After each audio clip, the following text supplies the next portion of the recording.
The COVID-19 pandemic is a public health emergency, but it is far more.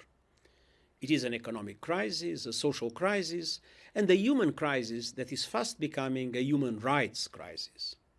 In February, I launched a call to action to put human dignity and the promise of the Universal Declaration of Human Rights at the core of our work. As I said then, human rights cannot be an afterthought in times of crisis, and we now face the biggest international crisis in generations.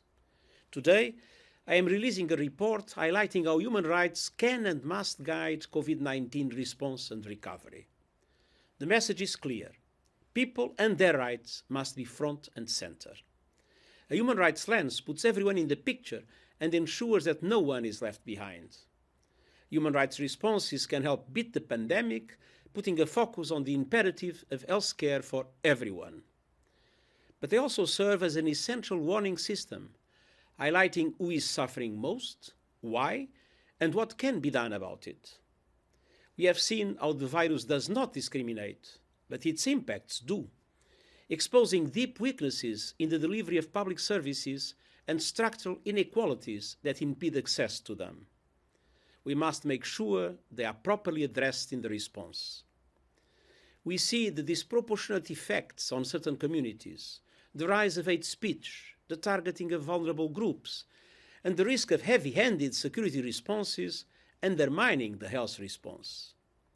Against the background of rising ethno-nationalism, populism, authoritarianism, and the pushback against human rights in some countries, the crisis can provide a pretext to adopt repressive measures for purposes unrelated to the pandemic.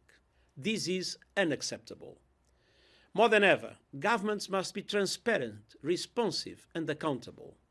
Civic space and press freedom are critical. Civil society organizations and the private sector have essential roles to play. And in all we do, let's never forget, the threat is the virus, not people. We must ensure that any emergency measures, including states of emergency, are legal, proportionate, necessary, and non-discriminatory, have a specific focus and duration, and take the least intrusive approach possible to protect public health. The best response is one that responds proportionately to immediate threats while protecting human rights and the rule of law. Looking ahead, we need to build back better.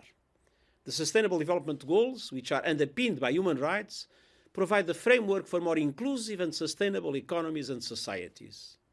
Strengthening economic and social rights bolsters resilience for the long haul.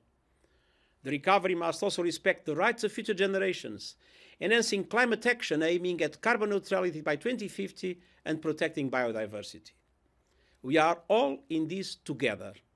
The virus threatens everyone. Human rights uplift everyone. By respecting human rights in this time of crisis, we will build more effective and inclusive solutions for the emergency of today and the recovery for tomorrow. Thank you.